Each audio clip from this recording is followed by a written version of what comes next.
Président, Mesdames, Messieurs, honorables députés, Monsieur le ministre du Travail en charge des relations avec les institutions, c'est encore un grand plaisir pour moi de me mettre devant vous pour échanger, discuter effectivement de ces deux projets de loi qui sont à l'étude depuis la semaine dernière auprès de la représentation nationale. Avant d'entrer dans le vif du sujet, j'aimerais partager 3 constats, histoire d'apaiser par rapport véritablement à notre système financier, aussi bien finance classique que notre système mutualiste des finances. Le premier constat, excusez-moi, le premier constat que je voudrais partager, c'est la résilience du système. La résilience du système qui va avec l'attractivité de la place de Dakar. C'est très important de le dire parce qu'il y a beaucoup d'inquiétudes qui ont été soulevées.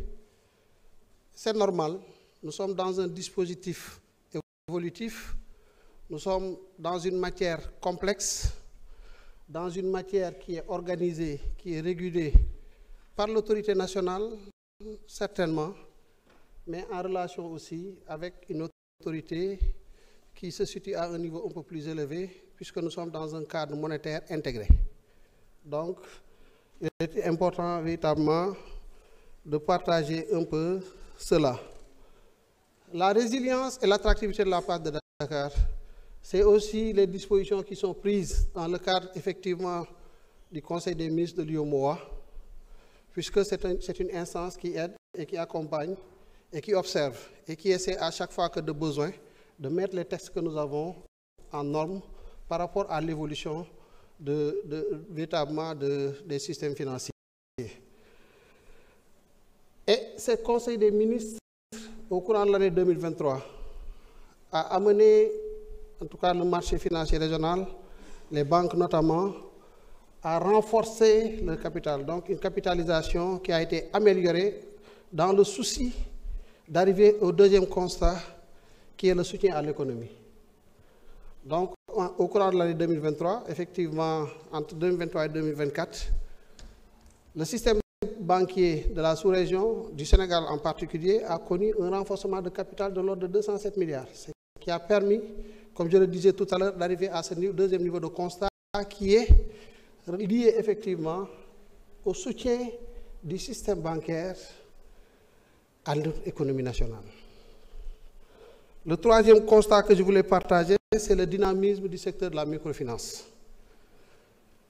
La microfinance a commencé de manière timorée, timide, avec les difficultés qu'elle a, avec le contexte qui est le sien, mais qui a évolué et qui grandit, avec aujourd'hui un nombre d'adhérents de plus de 4 millions, ce qui porte le taux véritablement de bancarisation à un peu plus de 20% optique demande et un peu moins de 40% optique offre.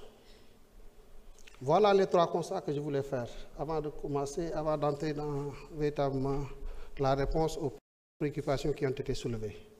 Je voudrais aussi dire que malgré tout, il y a des difficultés. Si nous sommes là, effectivement, à présenter 2 projets de loi dans ce sens, mais c'est parce que tout n'est pas rose. Et les projets de loi essaient d'apporter des innovations, des ruptures. Elle ne va pas régler tous les problèmes. Elle ne va pas apporter des solutions panacées qui, véritablement, définitivement, vont résoudre les préoccupations que les uns et les autres sont en train de constater avec nous et que nous-mêmes nous vivons, puisque étant véritablement des clients, des pensionnés au niveau de ces institutions, que ce soit des banques ou des institutions de microfinance. Mais nous allons y arriver. Nous avons mis en place un dispositif qui nous permet véritablement d'avoir un niveau de contrôle, et c'est ça l'une des innovations véritablement de ces textes, c'est de renforcer le pouvoir de régulation de l'autorité. Aussi bien l'autorité nationale à travers le ministère des Finances et les services compétents, que l'autorité véritablement monétaire, la BCEAO, qui s'est dotée d'une commission bancaire Et aujourd'hui, contrairement à ce que certains pourraient croire, les banques subissent une régulation, une surveillance, mais presque extrême. Et toutes les banques aujourd'hui de la place, non seulement de Dakar, mais des différentes places de la sous-région, à la limite, se plaignent véritablement de ce dispositif de surveillance. Au niveau du Sénégal, nous avons, avec le ministère des Finances, la DMC, qui est le bras séculier de la Direction générale des secteurs financiers et de la compétitivité. Nous avons la direction des assurances pour ce qui concerne ces secteurs, la direction de la réglementation des systèmes financiers décentralisés, qui est toujours logée à cette direction générale pour les institutions de microfinance. Mais au-delà, pour ce qui concerne la qualité des services financiers, nous avons l'Observatoire de la qualité des services financiers, qui est né il n'y a pas très longtemps, qui fait son chemin, qui arrive tant bien que mal, même s'il n'a pas encore toutes les réponses aux différentes préoccupations qui sont soulevées, mais qui, je crois, sur un volume véritablement de plusieurs milliers de requêtes formulées par les usagers de ces institutions, est à un niveau de plus de 90% de satisfaction de traitement de ces préoccupations-là, à travers un dispositif de médiation qui est mis en place.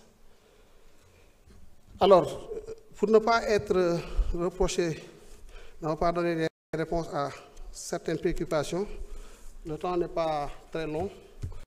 Et si on veut faire des commentaires, on va certainement passer à côté de certaines questions qui sont certainement importantes. Nous les avons recensées pour l'essentiel. Je ne donnerai pas forcément le nom de député, mais pour l'essentiel, toutes les préoccupations autour desquelles se retrouvent les différents intervenants, nous allons essayer de les balayer. Chacun se retrouvera dans ces questions-là. Et si le temps ne nous le permet pas, nous ferons une grille, une matrice où on mettra toutes les réponses qu'on mettra à la disposition des honorables députés que vous êtes. Je disais en commission le vendredi que la Direction générale du secteur financier et de la compétitivité, qui est aussi notre bras pour ces questions-là, est à votre disposition. Et j'ai instruit le directeur général d'organiser le plus rapidement, en relation avec le président de la commission des finances et du contrôle budgétaire, un séminaire que vous réfléchirez sur les modalités, qui sera totalement pris en charge par le ministère pour vous aider davantage à nous aider, nous, à faire le travail qui est le nôtre. Pourquoi nous avons besoin de votre aide? Parce que vous êtes des relais qui travaillent auprès des populations et avec cette proximité-là qui vous permet très rapidement de nous faire remonter certaines préoccupations afin que, véritablement, comme l'a suggéré l'honorable député Aïta Sall, que nous puissions aussi jouer le rôle qui est le nôtre auprès du Conseil des ministres et porter les véritables préoccupations que nous devons porter à ce niveau-là. Parce que les textes sont appelés à être évolutifs et s'il y a des préoccupations véritablement qui nécessitent qu'ils soient portés à ce niveau-là, que nous puissions faire le travail. Nous sommes là pour le travail, donc nous sommes ouverts à tout ce qui peut nous aider à aller de l'avant. Je vais commencer par une préoccupation posée par l'honorable député Ousmane Diop sur le taux effectif global. C'est vrai, le taux effectif global est composé de trois composantes qui déterminent véritablement la valeur réelle du coût du crédit. C'est le taux d'intérêt nominal, c'est les frais de dossier, c'est les coûts d'assurance, c'est les frais de notaire, c'est les frais d'acte, comme les gages. Et ce taux ne doit pas dépasser le taux d'usure, qui est de 15% pour le système bancaire classique, mais de 24% pour le secteur de la microfinance. Les banques sont obligées donc de communiquer ces taux à leurs clients. L'Observatoire de la qualité des services financiers est là aussi pour accompagner les clients véritablement à disposer de toutes ces informations-là une fois que le client en a besoin. Donc, les banques doivent effectivement faire ce travail-là. S'ils ne le font pas, c'est un manquement. Et si le manquement nous parvient, en tout cas au niveau de nos services, nous faisons prendre les dispositions pour que ce soit corrigé. L'honorable député Ousmane Diop, toujours, qui posait le point sur la supervision des banques. En tout cas, les banques de l'espace IOMOA sont soumises à une supervision. J'ai bien dit une supervision, parce que c'est le sentiment même que les banques ont effectivement de la situation. Et elles disent que cette supervision elle est contraignante, mais véritablement, au niveau national, nous pouvons dire qu'elle est assurée par la DMC, la Direction de la Monnaie et du Crédit, qui reçoit les comptes rendus périodiques et qui a des agents assermentés pour faire le travail de contrôle. Et ce contrôle peut se faire aussi bien sur pièce que sur place. Et la Direction de la Monnaie et du Crédit a à côté de lui, en matière de supervision, sur certains autres aspects, la Direction générale des douanes. Et la Direction générale des douanes surveille surtout véritablement les préoccupations relativement au cadre des infractions contentieuses par rapport aux lois sur l'échange. Au niveau régional, nous avons la commission bancaire qui joue aussi ce rôle-là. Et comme vous le savez, si vous avez l'habitude de discuter avec les banquiers, ils parlent beaucoup de la COBA. La COBA, ce n'est rien d'autre que la commission bancaire, mais qui talonne nos institutions financières pour les amener effectivement à respecter toutes les normes réglementaires que nous avons mis dans notre dispositif interne. Et l'objectif, in fine, c'est de permettre véritablement à ce que le déposant, le client, soit bien sécurisé, bien encadré. C'est véritablement un objectif et certainement nous allons y arriver. Par ailleurs, maintenant, s'il y a des clients qui estiment sur des aspects qu'ils ont besoin d'accompagnement, je l'ai dit tout à l'heure, l'Observatoire de la qualité des services financiers est là pour aussi accompagner. Député Thérèse Faye parlait de procédure d'agrément en qualité des IMF, laquelle procédure dure très souvent assez longtemps. Je puis vous assurer que la durée de traitement d'une demande d'agrément est naturellement de 6 mois. 3 mois au niveau du ministère des Finances. 2 pour apprécier la consistance du dossier, sa conformité, effectivement, tout ce travail de paperasse qu'il faut véritablement assurer. Après la transmission à l'autorité de régulation du secteur, l'autorité monétaire, donc la BCAO, et qui a aussi 2 mois pour faire le travail d'agrément, de vérification, et pour retourner le dossier au ministère des Finances, qui a 1 mois pour préparer tous les actes véritablement qui doivent aboutir à cet agrément. Donc la durée est de 6 mois. Si la durée dépasse cette durée-là, si la demande d'agrément dépasse la durée de 6 mois, c'est une autre préoccupation liée certainement à des problèmes de non-conformité que nous sommes obligés de prendre en charge. Et nous le faisons souvent, pour la plupart des cas, on ne rejette pas. On appelle les acteurs, on discute avec eux, on les accompagne pour leur permettre véritablement de respecter ces exigences. Donc nous pouvions même dépasser de manière beaucoup plus exacerbée souvent ces durées-là, mais parce que nous avons mis en place un dispositif pour accompagner, que nous arrivons souvent à tourner quand même globalement autour de ces 6 mois-là. Et si ça le dépasse, considérez que c'est un dossier carabiné pour lequel on pouvait rejeter, mais si on rejette, ça nous met à l'aise du point de vue du délai. Mais ça retarde véritablement la mise en place de l'institution. Par rapport à la limitation de l'agrément dans l'espace, sur cette question-là, je crois savoir que c'est surtout les institutions qui, compte tenu peut-être de leurs objectifs, compte tenu de leur taille, compte tenu de leurs moyens, prennent l'option de se limiter dans un espace géographique précis. Mais l'agrément, il est souvent donné pour un exercice sur l'étendue du territoire national. Le député Aosek parlait de financement des PME par la microfinance. Alors, il y a une enquête qui a été menée de manière, en tout cas très récente, ça ne dure pas longtemps. Et l'enquête a révélé que 75% des crédits accordés par le secteur de la microfinance va au profit des PME pour un montant de 500 milliards de francs. Bon, mais néanmoins, il faut reconnaître aussi qu'il y a des choses à faire de ce point de vue-là. On peut encore faire mieux. Et je le lis à la préoccupation que certains députés ont posée relativement au soutien à l'économie du secteur financier. Je disais que nous sommes au rendez-vous. Par rapport à l'espace communautaire, je le disais en commission à l'honorable député Tafsir Choy, nous sommes à un taux supérieur à 30% du PIB en termes de financement. Notre crédit à l'économie qui est de l'ordre de 6 400 milliards. Nous sommes les premiers dans l'espace IOMOA. Quand même, c'est une prouesse sur laquelle il ne faut pas cracher. Et nous disons cependant qu'il y a des efforts à faire, compte tenu notamment des pays d'aspiration, comme disait l'autre la dernière fois, et ces pays-là qui sont à des niveaux de 70%. C'est le Maroc, ce sont les îles Maurice. Donc nous aussi, compte tenu véritablement des plans d'action que nous comptons mettre en œuvre, nous estimons qu'il y a une marge de manœuvre à capter et nous allons vers véritablement la rentabilisation de ces marges de manœuvre qui s'offrent en tout cas au soutien, aux possibilités de soutien au secteur économique du Sénégal. Peut-être que si nous arrivons à dérouler cela, nous serons dans les prochaines années autour de 40% et progressivement monter pour rejoindre ces pays-là. L'honorable Ismaël Diallo parlait du paiement des pensions de retraite à Guinguinéo. Alors, le paiement des pensions de retraite dans les zones sans structure bancaire et de services financiers décentralisés implique effectivement le déplacement des bénéficiaires vers les guichets du Trésor public d'implantation. En tout cas, pour les personnes de l'âge avancé ou souffrant de maladies, cela peut constituer des soucis. C'est pourquoi aujourd'hui, il est possible de faire des procurations dûment validées.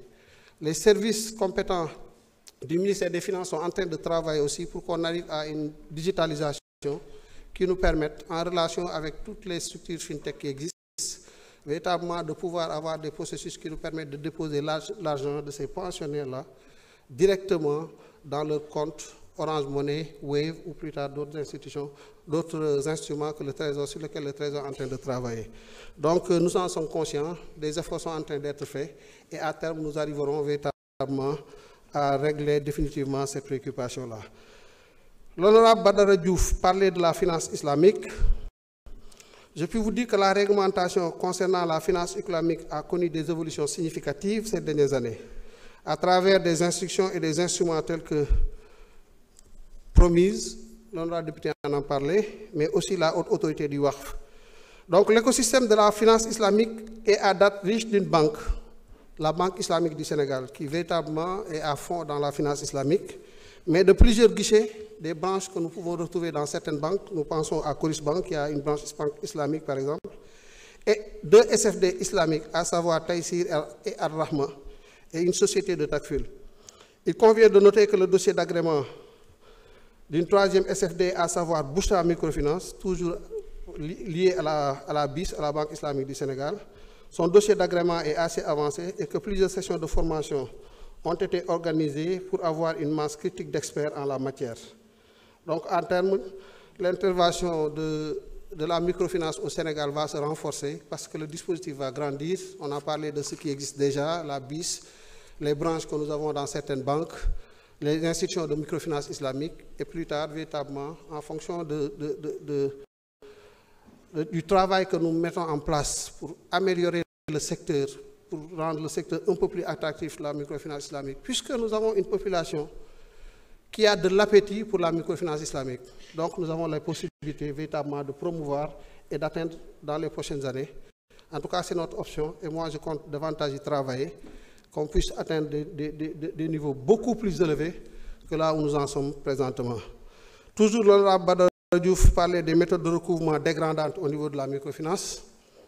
Ça, beaucoup d'autres députés l'ont relevé. C'est des situations qui existent, c'est des cas que nous rencontrons souvent qui sont remontés. Ce n'est pas normal et ce n'est pas en phase avec les textes qui gouvernent le secteur. Et à chaque fois que nous avons été informés de ces cas, de manière ferme, toutes les dispositions nécessaires ont été prises pour remédier à ces méthodes dégradantes véritablement de recouvrement. Microfinance, oui. Accompagnement des populations, oui. Si les gens ont des difficultés, oui, ça peut se comprendre. Il faut les accompagner. Il faut trouver les bonnes expressions, les bonnes formules pour arriver à recouvrer véritablement les montants qui sont dus à ces institutions. Il faut aussi que nous intégrions véritablement dans notre ADN, je pense que l'honorable député Aïb Dafé l'a dit, que Atte Borfay. Donc nous sommes très fermes sur ça, mais nous veillerons aussi à ce que la condition humaine ne soit pas dégradée parce que un client doit de l'argent à une institution financière. Diogomaye Diaw a posé la problématique des taux d'intérêt élevés et qui nécessite une éducation financière renforcée des femmes. c'est vrai. Nous avons aussi constaté cela, surtout dans les institutions de microfinance. C'est vrai que le taux usuraire dans ce secteur, il est de 24%. Mais ce n'est pas pour une raison, pour que les institutions, quand même, travaillent à être dans le voisinage de ce taux usuraire.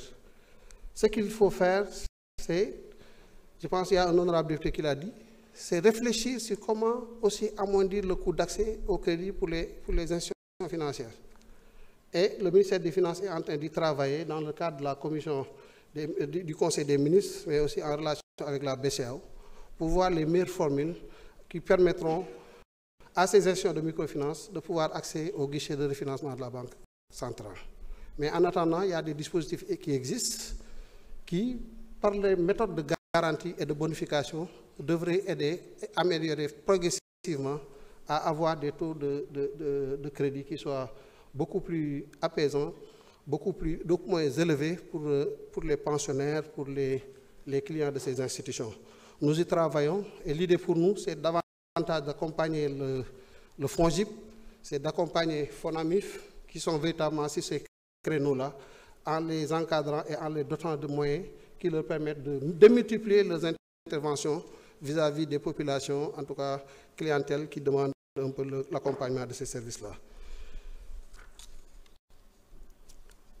Dans les solutions, Diogomaye a parlé effectivement d'une éducation financière. Ça, c'est fondamental sur toutes les questions financières. Toutes les préoccupations qui ont été posées ici doivent faire l'objet d'une éducation à ces questions financières. Et nous sommes en train d'y travailler avec la Direction générale du secteur financier, mais aussi avec l'Observatoire de la qualité des services financiers. Et le programme est évalué aujourd'hui à 12 milliards. Et le mode de financement a été bien paramétré. L'État doit venir pour 40%, le secteur privé pour 20%. Les partenaires techniques financiers se sont aussi manifestés pour nous accompagner à hauteur de 40%. Et globalement, nous atteindrons cet objectif véritablement d'organiser, mais sur toute l'étendue du territoire et par rapport à toutes les couches de la population, ces modules de formation véritablement et aux questions financières. Honorable Fatou Ngom a posé la question de savoir comment améliorer le financement du monde rural. Il y a de ce point de vue-là plusieurs pistes qui peuvent être explorées par l'État et la Banque centrale, et nous y travaillons. C'est l'intervention à travers des entités dédiées, je l'ai dit tout à l'heure, comme FONGIP, mais aussi comme l'ADER. L'ADER qui doit jouer son rôle, véritablement, qui est en train de faire un bon travail, mais avec l'accompagnement, avec les perspectives de collaboration avec les institutions de financement aussi, parce que ça, c'est aussi important. C'est un dispositif qui existe, mais nous estimons que nous pouvons aller en le renforçant, à permettre à l'ADER, mais véritablement d'utiliser le couloir de transmission, d'utiliser ces institutions financières comme des véhicules financiers, uniquement comme des véhicules financiers. L'idée, ce n'est pas de donner la main à ces institutions, mais c'est la DER qui fait tout le travail en relation avec les acteurs qui viennent vers elle. Et après, pour le financement, utiliser un instrument financier. Et ça permet à ces instruments aussi d'approfondir véritablement leur perspective, véritablement de toucher à l'économie en termes de soutien. Donc, de ce point de vue-là, le travail nécessaire sera fait pour accompagner davantage la DER à doter le moyen pour lui permettre véritablement de jouer le rôle qui est attendu et qu'il est en train véritablement de bien faire. Le député Mohamed Sall parlait de la finance islamique à travers le promis, je pense que j'y suis revenu. Il y a quand même quelques soucis avec le promis. Et tout ce que nous avons rencontré, l'honorable député en parlait et il a raison.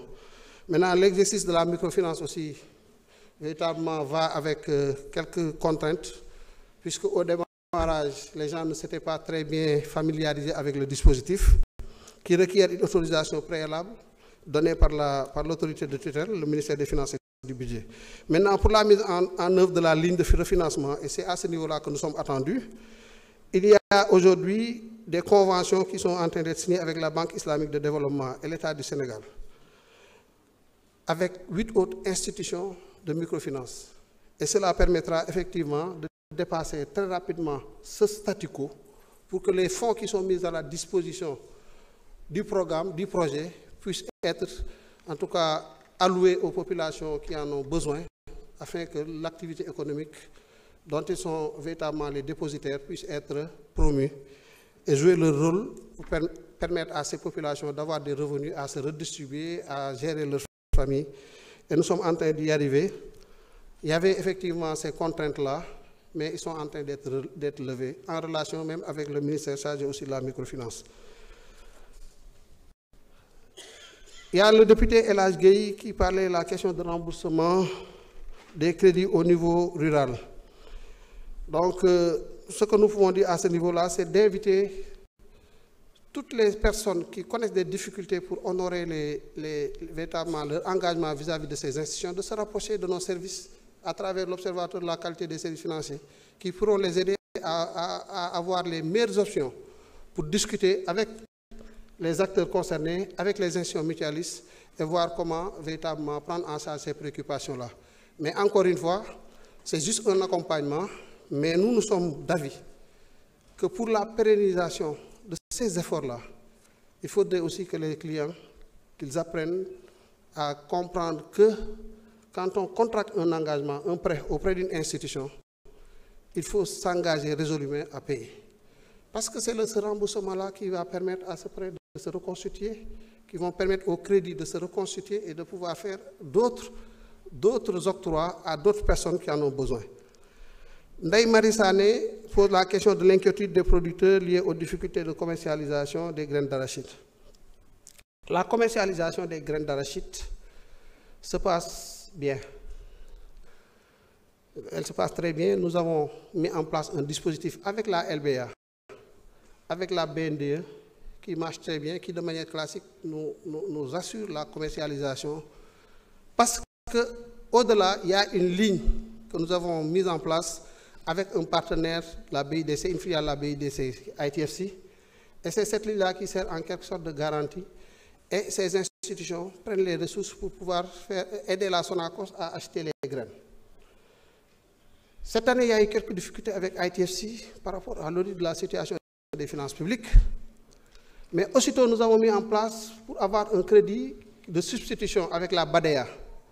Aujourd'hui, toutes les validations ont été faites.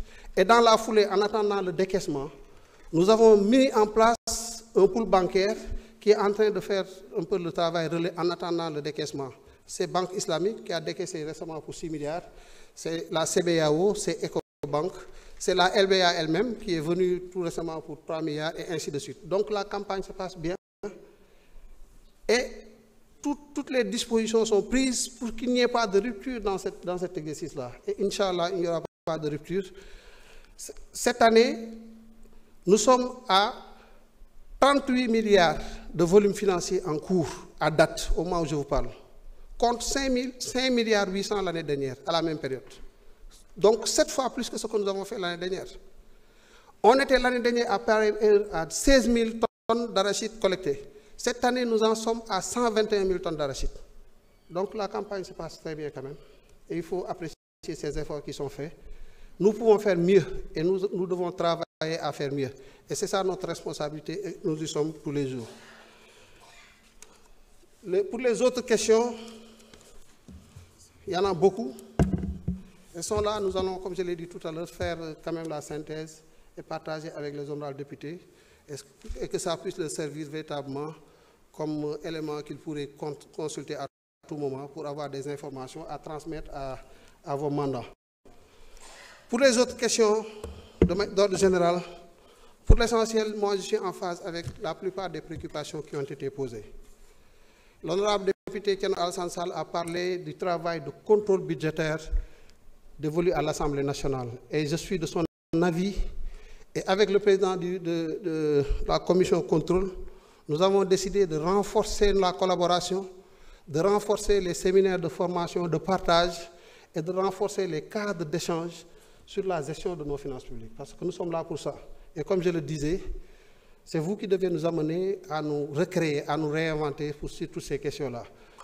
Par rapport à toutes les autres préoccupations, nous sommes en train de faire le travail. Moi, je peux vous assurer que nous sommes même en avance sur beaucoup de choses. Nous savons qu'il y a des choses à faire sur les recettes. La dernière fois, je vous parlais de toutes les réformes que nous entendons mener sur la réforme du Code général des impôts, sur la réforme du Code général des douanes, sur les initiatives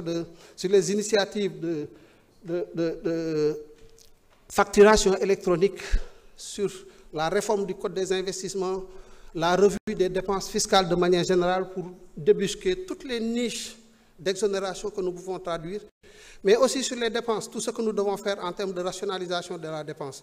L'exercice est en cours. Nous avons fait déjà beaucoup de choses dans le cadre de la loi de finances initiale pour l'année 2025. Le travail n'est pas encore bouclé. D'ici la fin du mois de février, tous les ministères sectoriels sont appelés à mettre à jour les lettres de politique sectorielle, à aligner véritablement leur programme budgétaire à ces nouvelles déclinaisons de la vision Sénégal 2050, parce que la vision Sénégal 2050 est une vision globale. Vous pouvez terminer. Pas de souci. Merci. La vision Sénégal 2050 est une vision globale. Et la vision globale doit faire l'objet d'une déclinaison sectorielle. Donc chaque secteur, à travers la lettre de politique sectorielle du département, devrait arriver à aligner donc les préoccupations de son secteur à cette nouvelle vision. Et par ricochet, se doter une nouvelle liste de programmes budgétaires. Chaque programme budgétaire devra identifier les actions pertinentes et les activités pour permettre d'atteindre les objectifs que nous nous sommes fixés dans le cadre de ces projets annuels de performance, décliner ces différentes activités dans un document que nous appelons document de programmation pluriannuelle des dépenses pour nous permettre véritablement d'avoir tout ce qu'il faut, mais toute la documentation budgétaire nécessaire afin de faire le travail qui est attendu. Ça, c'est clair, nous sommes en train de le faire. Mais aussi, nous sommes en train de travailler sur la maîtrise de notre endettement. Vous avez parlé de 2800 milliards aujourd'hui, véritablement, rien que sur le service de la dette, donc l'amortissement et le principal. Oui, ce qu'il faut juste rappeler, c'est que sur ce montant, il y a environ 3 milliards 100 et quelques millions, 3 100 milliards que nous devons aller rechercher sur le marché. Et sur ces 3 100 milliards, considérez que les 2 900 milliards, c'est des amortissements de la dette antérieure. Donc, ce n'est pas des questions, mais c'est ça la visibilité qu'il faut avoir de la situation. Maintenant, nous en sommes conscients. C'est pourquoi je vous parlais aussi de gestion active de la dette. La dernière fois, on en a beaucoup parlé et nous devons travailler davantage à vous amener à maîtriser tout cela. Le ministère des Finances est en train de travailler sur toutes ces réformes-là. Ce que nous voulons, c'est avec les partenaires techniques et financiers, changer complètement de paradigme. Même avec le Fonds monétaire, le travail que nous faisons, ce n'est pas le fonds qui le dicte, c'est nous qui, compte tenu de notre situation, compte tenu de notre réalité, savons que voilà ce qu'il faut faire et prenons les engagements à le faire et préparons même les documents qui devront faire l'objet de discussions dans le cadre de ces relations avec les partenaires techniques et financiers. Pour le reste, ce n'est pas très important. Nous allons travailler, nous allons continuer à travailler dans la sérénité, parce que nous avons besoin de sérénité. Le contexte est très difficile.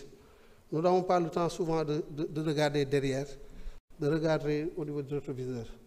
Ce qui est important, c'est que nous soyons conscients de ce qui nous attend et que nous soyons aussi quittes avec nos consciences. Parce que nous sommes conscients d'une chose, c'est que ce pays vient de très loin.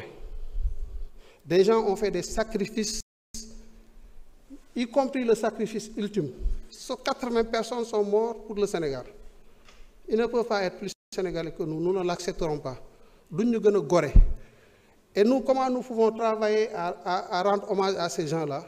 C'est que c'est les responsabilités qui nous sont confiées, que nous attachions nos ceintures et que nous travaillons à aller vers l'atteinte des objectifs. Et c'est le plus important. Le ministère des Finances fait l'objet de convoitises. Il y a beaucoup de choses qui se disent autour du ministère des Finances, pour ne pas dire autour du ministre des Finances lui-même. Les débats sont là. On n'entrera pas dans certaines considérations, puisque certains dossiers certainement sont maintenant auprès de la justice. Et la justice fera son travail. Mais je puis vous assurer d'une chose, c'est que nous ne serons pas pris à défaut. Parce que le ministre des Finances, le Premier ministre, c'est vrai, il a appelé le Sénégal à la transparence. Il nous a appelé au Djoub Djoubal Djoubanti. Après que le président de la République nous ait appelé à cela. Mais je puis vous dire une chose. C'est parce que nous partageons ces valeurs que nous sommes là. C'est parce que nous partageons ces valeurs que nous sommes là. Moi, je n'accepterai pas que le président de la République, on va voir ça sur l'offre, le président de la République, nous avons des valeurs. Nous avons des valeurs qui sont bonnes, mais nous avons des valeurs. C'est ce que je veux. Premier ministre a des valeurs qui sont bonnes, mais nous avons des valeurs. Léegi nag li ñu war a def xam nañ ko nañ ci nekk nañ ñaanalante moo gën ñu ñaanalante yu amul solo parce que en définitive c'est le Sénégal qui compte et si nous n'avons même pas le droit de ne pas atteindre les objectifs qui sont les nôtres. Donc mettons focus sur l'essentiel. Moi man du ma déglu kuy wax safaan parce que amul ma njëriñ li ma bëgg mooy bis ma fiy jógee bis may teg ci jaag ju ma dugal ci bàmmeel ma xam ne def naa la ma mënoon def li ci des nag yàlla mottali ko jërëjëf